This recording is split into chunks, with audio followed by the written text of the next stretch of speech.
Hello, my name is Hugo. I'm one of the supporting facilitators at Hanger Farm Arts Centre, and today we're going to be doing a bit of a recap session because it's the final session, really. And I thought it would be nice for us to just look at what we've been covering and all the different ways that we've been working with sound, and also how you would use those different ways um, in the industry, whether that's film or theatre, where we will be covering. So the first thing we did, if you remember, was the sound effects. We're using the stones in a jar to make the sound of rain, and then making like paper to sound like using paper to make the sound of fire, and so on. So when you're making when you're doing that kind of thing, you're essentially making sound effects, really, which you would use in films and also in theatre. And there's so many different ways you can make those sound effects.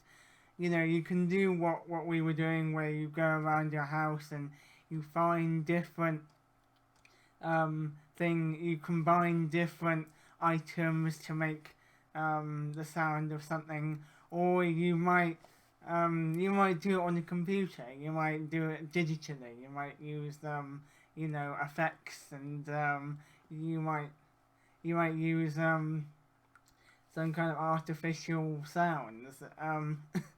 But really, those kind of sound effects, that kind of way of making sound would be used a lot in theatre and film in particular. And so it's good to think about all the different ways that we can do that, and that's what we've been covering in these sessions. There's all the different ways that you can immerse an audience in theatre using sound, whether that's sound effects or musical, composing is really what we will be discussing, I suppose, and is really depends on the production you're working on. For example, there was the flying monkeys sound effect that we were looking at, which sounded more like dogs, but in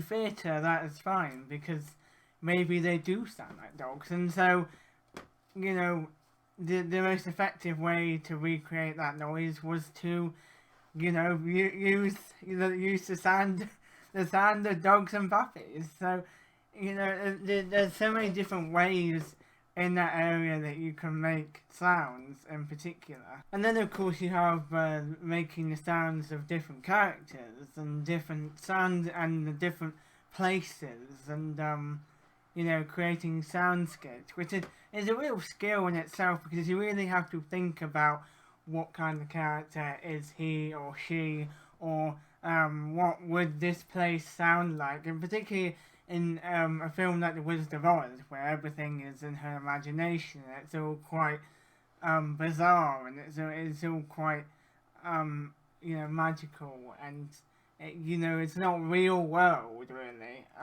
So you really got to think and take it, finding those sounds and applying them to the characters is in itself a real skill, and that would be used if you were to say like work in TV or like in the theatre. And really, with the soundscapes and the creating the sounds of the characters, in some ways it can be quite contradictory, because as I was just saying, you're trying to, particularly in a film like The Wizard of Oz, you're trying to create fictional sounds, but you're also having to record them.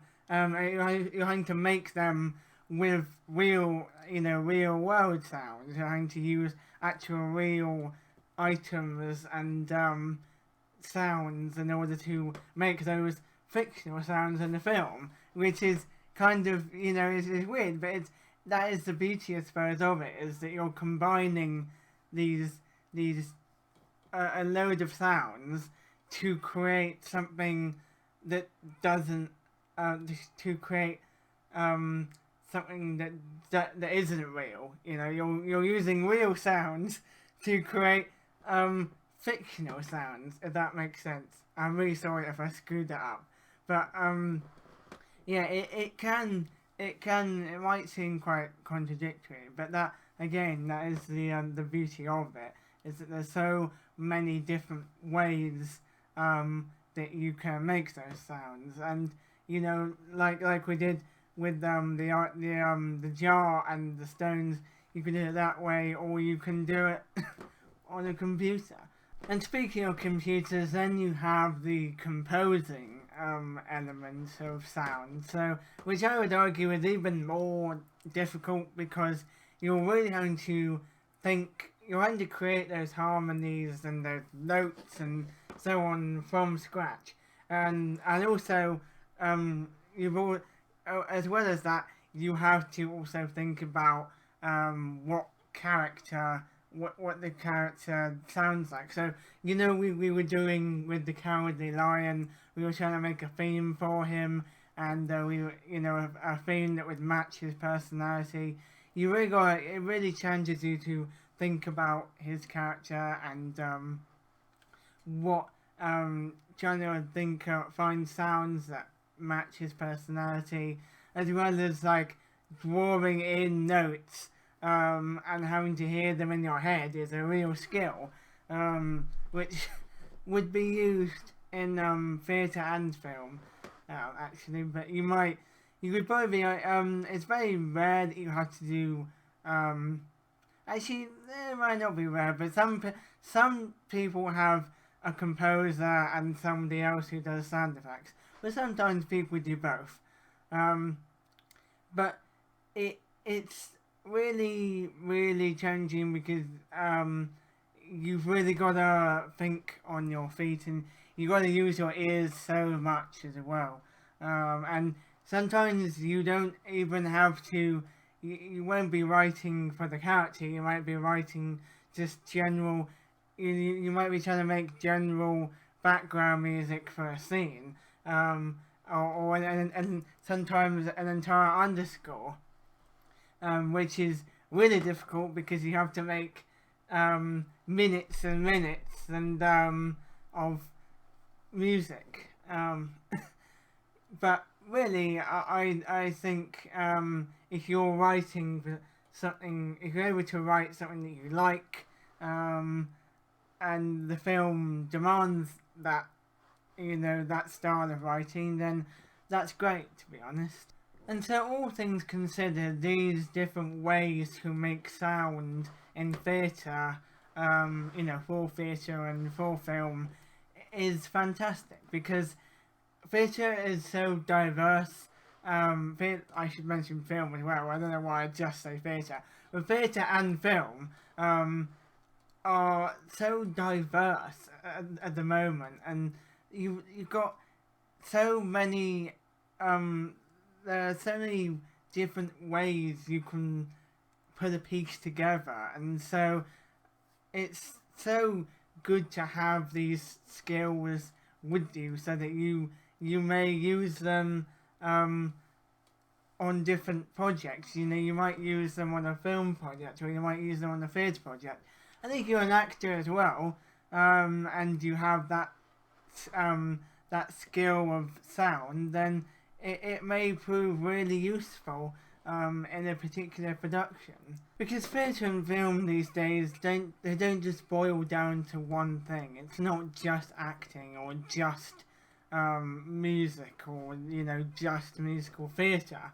It's there's so many elements that are combined, and many productions are trying to do that these days. They're trying to use a variety of skills to make their productions more diverse and more interesting, and really it's a real way of pushing ideas and pushing fear and pushing the industry really.